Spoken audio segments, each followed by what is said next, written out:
What's up, everyone? We are beginning 5 Parsecs from Home, the 3rd edition. Created, written by, founded, all that by Ivan Sorensen. Pretty cool dude. Him and Axe Annex, aka David, they have a podcast, and I'll try to put that podcast YouTube channel in the description below. I think it's every Wednesday or once a week or once every 2 weeks. I can't remember, but it's a pretty good podcast there. And Ivan's a pretty cool dude. And so are you, Dave. But alrighty, we're gonna do character creation here. Since this was gonna pretty much be my first time playing, I picked the first timer method. Picked 6 human characters. Well, I picked 5, which you can actually do when you start your campaign. So we're gonna do 6 human characters. So we'll go ahead and pass all that up. And here's a table here to roll if you were gonna do other stuff like a primary alien bot or strange character, and you roll. Now remember, 5 Parsecs, I'm not going to go too deep into it because it's been around since 2021, so I'm assuming a lot of people are familiar with it. It's if you're into role-playing games and you also enjoy tabletop miniature games, this is 2-in-1, so it's really cool. Baseline human here, they have reaction, speed, combat skill, and toughness, and savvy. That's your baseline right here. Your basic is 1 reaction. They move 4 inches. Combat skill starts off as 0. Toughness is your armor, pretty much, and it's a 3. And then savvy. So it discuss everything on here. But since we're doing the beginner method, it's going to tell us to proceed to roll once on each of the background, motivation, and class tables, pages 24 through 27, applying the results from each. And that's what we're going to do. We're going to go ahead and create our 5 characters. And then after this, it gives you backgrounds of, what engineers, some of these I can't pronounce, Karen. These are different species. Solus, which I guess is like a bot precursor and so forth. And you got your Swift, your Feral. But anyways, let's move on to 24. Whoa. Page 24 here. So, all right, here's the background table. That's the first thing we're going to be rolling for. You're going to want to use 2 D10s, which I have right here. Whoops, keep hitting the camera. So, kind of got a little bit of small space here to work with since I'm using the 4x6 table for a game. I will use the blues as the 10s and the reds as your 1s when we roll, because most of the time the table is a D100 table. So, also. Later on, see, I use the paper here to fill it all out, and then I'll plug it all into the cool looking crew log here. And then the other paper is the world record sheet, because you're going to be going to a world and stuff, flying to a world and all that. The world could have invasions. The world could be all gaseous. The world all gaseous, but it have different environments on each world or whatever. So you're going to be rolling that up and all that, and keeps track of patrons and your rivals on here. So, and since it's this will be my first time using it, playing this game using it. I'm not sure if you start with a patron unless I roll one up on the background, I guess. If I don't roll a patron, then there's a table there where I can roll one up and we can use it. So patrons are the guys that give you the quests and missions and all that. So then you have your encounter log, self-explanatory there, who you encounter, the enemy types, because you're going to be rolling for enemy types and what kind of tactics they use against you. They could be cautious, they could be aggressive, they could be beast, they could be mercenary crew, so forth. So, and it has their enemy weapons there to keep track of, so when you're playing the game. So anyways, and then you got your notable events and all that on this one. So I plan on probably going to Staples and print up 100 of each of these, because yeah, I am going to play the crap out of this game.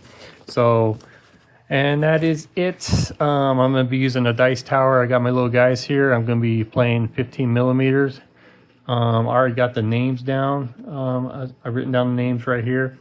The leader's going to be, you're not going to be able to see this, but we're going to have Byron, Payne, and then we got Glitch Shepherd, and Doc Rubble, and Norbit, Hicks, and Laura Popkiss. Yeah, Laura Popkiss. We're like, how the heck did you come up with these names? I used the lousy name generator. So, anyways, and I don't spend too much time trying to figure out cool names or whatever. I just go onto the name generator and type in whatever, and voila, and pick one out. So, but so yeah, we got the dice table. I got my coffee from Scooter's Coffee, yeah. And I think we're ready to go. So let's start rolling up for Byron Payne. Alrighty, Byron's also going to be our leader, and leaders start off with a +1 luck point, which is pretty much can be used as a reroll or something like that, or bring you back from being killed or whatever at the end of a mission or quest, and so forth. So again, Byron, I put down leader, and we'll put down a +1 luck point, +1 luck. Now we're going to go ahead and roll for the background here, and you know what? Let's do that. We'll put background. And then I think the next one is going to be motivation. Let's put M for motivation and class. I think those are the 3 we were talking about. So alrighty, the background table, you need to roll a D100. And let's go ahead. The first roll for the leader, and we get the blue is a 0. Dang, we rolled a 5. 5 is going to be giant, overcrowded dystopian city. It's a +1 speed, so he's coming from an overcrowded dystopian city and a +1 on the speed. Okay, so, or we'll say dystopian city. So his background's coming from a dystopian type city. Okay, and that gives him a +1 on the speed, which I will take that. Alrighty, and then you go to the next table. Next table is going to be his motivation. What is Byron's motivation? Let's find out. So we roll, and it's a D100 roll. Blues are the 10s, so a 7, and reds are the 1s, and it's a 77. So we look on the chart, and it's going to be faith. Okay, he's motivated by faith. Is there anything else to go with that? He gets a rumor and a +1 story point. +1 story and 1 rumor. Rumors lead to certain kind of quests, I believe, is what the rumor is. You don't have to use it. I'm just putting this stuff down right now. So he's got a +1 story point. I guess I should put 1 in there. And then last is the class table, and that's a D100, and he gets, we got a 662. Look down the chart, 5963. He's a ganger? What the heck is a ganger? Is he a gang member or something? Interesting. And he gets a +1 reaction. Reactions are where you start in the game, if you start first, second, whatever, blah blah blah. Ooh, and he gets a +1 low-tech weapon. +1 low-tech wet. Cool. Now we'll find out exactly what these are, because there's tables to roll for this kind of stuff too. So, but gainer, that's an interesting class. Okay, so our leader is kind of shady. So, alrighty, that takes care of doing Byron Payne. Next up is going to be Glitch Shepherd, right here.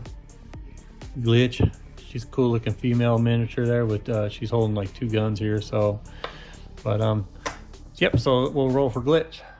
Actually, we're going to go ahead and roll on the table to see what low tech weapon Byron gets. It looks like it's a D100 table. And I'm gonna go ahead and erase this, or no, I'll just leave that there, and then I'll just use it. There's gonna be a lot of erasing. I advise you use a pencil. So we'll go ahead and do that, and D100, and we end up with a 777. He gets a hunting rifle, so he starts off with a hunting rifle. Interesting, and they actually have stats for these weapons too in this book. So I believe so. I think I saw it on there. So anyways, all right, so his low-tech weapon is going to be a hunting rifle. And then now I think we are done with them. The +1 reactions, I got to try to understand the reactions here. I just know if you, when you're on the table, you have to roll, since I have 5 crew members, I'm going to be rolling 5 dice. And 1s and 2s allow you to go first, and I think that's what it is. If I rolled a 3 or whatever, I can actually turn that into a 2. and give the dice to him to go first or whatever. So something like that, but I'm sure I'll figure that out soon. So all right, now we're gonna go ahead and take care of Glitch Shepherd. Okay, Glitch for his background, or her background, is a 53. So Tech Guild. Ooh, she may be a techie. Glitch is a she, by the way. And anything special with the Tech Guild? +1 Savvy, which is +1 Savvy is used mainly at the end of your battle or campaign or whatever. Just a wit or something like that, I guess you say. Ooh, +1 D6 credits. She's gonna have some money on her. We're gonna go ahead and roll that up right now. Oh, +1 high tech weapon. Holy crap, she's gonna be like our specialist here, man. So, I should have left some space there for okay, high tech weapon. Sorry, I know I'm trying to go as fast as I can. So, all right, we're gonna go ahead and roll a D6 on the credits. See how much credit she get. Okay, she brings in 3 credits. We'll take that. Credits will be money to be used for repairs, for upgrades. But yeah, also you get a ship that you have to maintain a ship and pay for your ship. You'll be in debt and all that. But that's what the credits will be used for, and for other many things too. So she starts off with 3 credits. That's pretty cool. So, and high tech roulette. We'll go ahead and roll for that too right now. Table here is going to be, you got your weapons, your low tech weapons, your military weapons, and your high tech, which is a D100 roll. And we get an 8 and a 3, so 83. Oh my gosh, she starts off with a plasma rifle. Dude, she should probably be the leader. So, anyways, awesome. Okay, I backed up a little bit. There is a weapons and gear table, and Byron Payne has the hunting rifle, and it has like a 30-inch range, and it's a 1-shot. If it has multiple shots, says it has 2 shots, that means you roll 2 dice. 1 shot is you roll 1 dice. And then it's 1 damage, so it just does a 1 damage.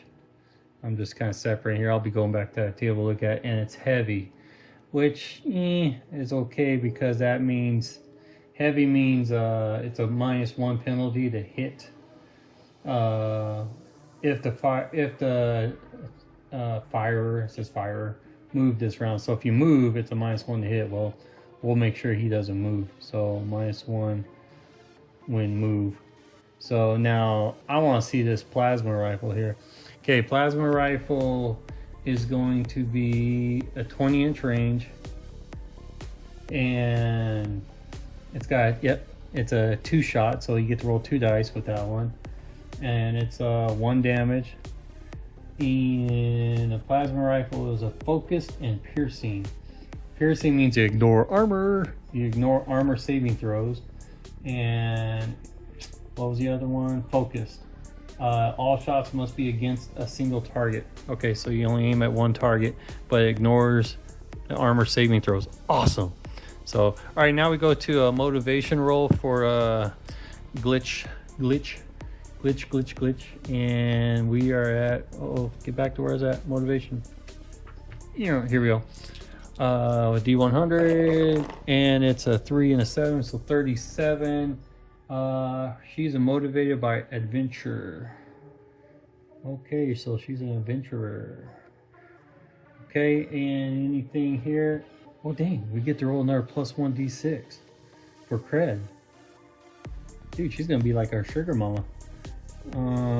We'll do that here, do that right now. And she brings in 6 cred this time. Oh crap, awesome. 6 cred, didn't write that too well. And she gets a +1 low tech weapon. Dude, where the heck did we pick this girl up? We'll go ahead and roll for that now too, and this is pretty dang easy to do here, and it's fun, and I can see why, tons of people just love rolling up crews. Honestly, because it's real fun. So +1 low tech is a D100, and she gets a 6 and a 2. 62 is a colony rifle. I'll stop looking up the stats for the weapons. That's save some time here, and I'll just write all that stuff down later. So, and then her class, well, shoot, she's like upper class, man. So I think that's a D100 class table, and the 0 and 8, and her class technician. Go figure, man. She's from, her background's tech guild. This is wicked. And her class is a technician. I hope we do not lose this one. And she gets a +1 savvy. That means she has 2 savvy now. And anything else? +1 on the gear. Now there is a gear table here too. So let's go ahead and roll that up. It should be right there on pages 50, I believe it is. Or no, it's going to be gear tables on page 29, and it's a D100 table. And she brings in a 72, which is awesome, a med patch. I love medical stuff, so a med patch. And that takes care of Glitch Shepherd, definitely bringing in the equipment and the hardware and all that stuff, and the money. So next is Doc Rebel. Doc Rebel's background, D100, is going to be a 43. He is going to be a Frontier gang. So I wonder if Doc and Byron met somewhere. So anyways, he's got a +1 combat skill. Ooh, Doc is gonna be a baddie. So combat skill, and that's it. Next up is gonna be his motivation. What's my motivation? And he gets 1, 6, so 16. He wants the fame. So we got fame, and what we get here, he gets a +1 story point. Okay, we could do that. A story point, and that is it. Okay, Doc. Just becoming, I mean, you're definitely not rolling like a glitch. So, and class table is a 6, 8, so 68.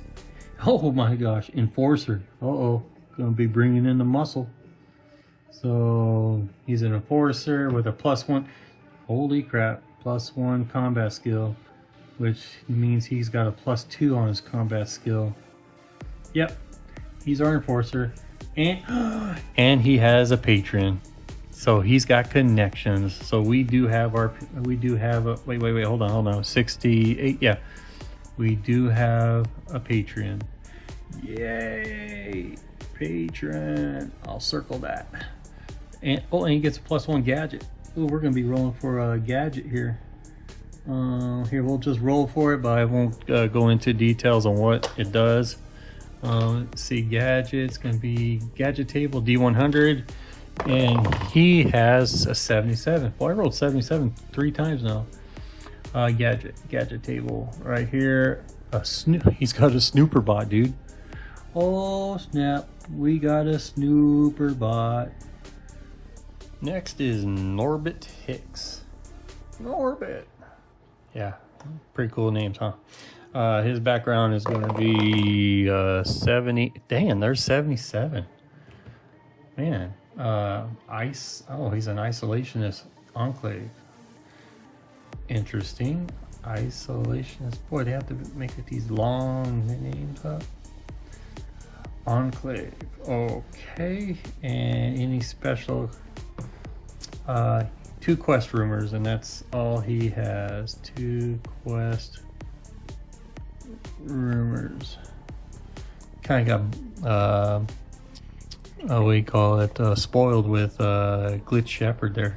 Next is going to be Norbit's motivation, and he is motivated by 94. Order. Okay, he likes things in order, I guess. And he gets, oh, he has a Patreon. And one +1 story point. So we got a story point, yay, and another Patreon. So we'll circle that. And then last is going to be the class table. And it's a 20. He's a soldier. There we go. Soldier. Definitely going to be a merc. +1 combat skill. Awesome. And there's another one on there, which is +1 D6 credits. +1 D6 cred. All right, let's go ahead and roll that right now. Wasn't there another one that had a +1 D? Yeah, we did. It was glitch. And okay, see how much money you bring in, Norbit. Norbit's bringing 5 creds. We'll take that. And that is pretty much it for Norbit. Next up is Laura. Laura Popkiss. Her background is going to be 0. Oh, rolled a 2. Peaceful high-tech colonist. Alrighty. She is definitely the opposite of the rest of everyone on here. Peaceful colonist. +1 savvy she's gonna bring in. And she's gonna bring some money in too, so +1 D6 cred. All right, let's do that now.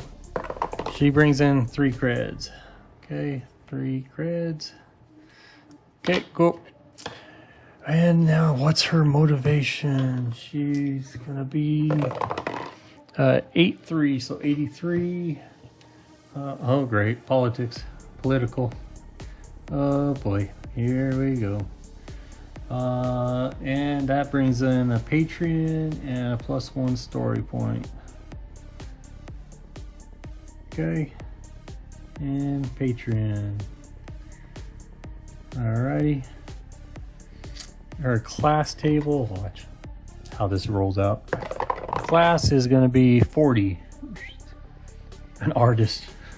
Okay. Okay, she's an artist and a +1 D6. Oh, she's bringing in some more money. +1 D6 credits. Let's do that now. And she brings in 4, so she has a total of 7 credits. Boy, this crew here is bringing in some money. And that would take care of Laura Popkiss. Well, there we go. We got the crew taken care of with their background, motivations, and their class.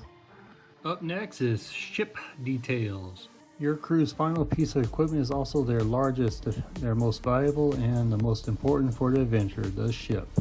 We're going to roll once on the table below to determine what starting ship is.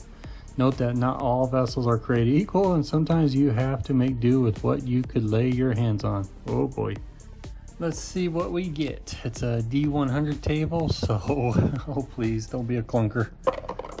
We get a 4 and an 8, so 48, and we have a battered mining ship. Alrighty, so a battered mining ship, which I believe we have someone in our group that's from mining or something, or maybe not, I don't know, and he would be our connection. So a battered mining ship. And what comes with the battered mining ship? We gotta roll for how much we owe on this thing. So it says 1D plus 20, so it's 20 credits off the bat plus 1D6, 5. So we owe 25 credits on this ship. Oh wow. 25 credits we gotta pay off. And then next is the hull is 35. That's the 35, I guess it's 35 hit points is what the hull is for. And then, oh crap, it's a fuel hog. Great, fuel hog. When traveling to a new world, the fuel cost is increased by 1 credit. Yay! So that's what we got going on here. So we have a battered mining ship, that's a fuel hog. and it'll cost us 25 credits to pay off with a 35 hull, so 35 hit points. How many hull points the ship has, how much damage it can sustain before it is destroyed. So 35 is, yeah, it's one of the higher ones on here. So that works out. So we got a strong but ugly ship, it looks like. So yep. All right, that's pretty cool. And the very last thing to roll on the crew table for our crew, it's the flavor details. You roll on the crew table below. These rolls are purely to add character and will not influence gameplay. They are, however, highly recommended. So we'll go ahead and do that. So it's a D100 table, and we roll and we get a 75. We met through a previous job. Okay, so we met through a previous job, and it's telling me roll again, and a 75. Dude, I've been rolling nothing but 70s. So we met through a previous job, and 75. In it for the money, in it for the credits. I like it. Awesome.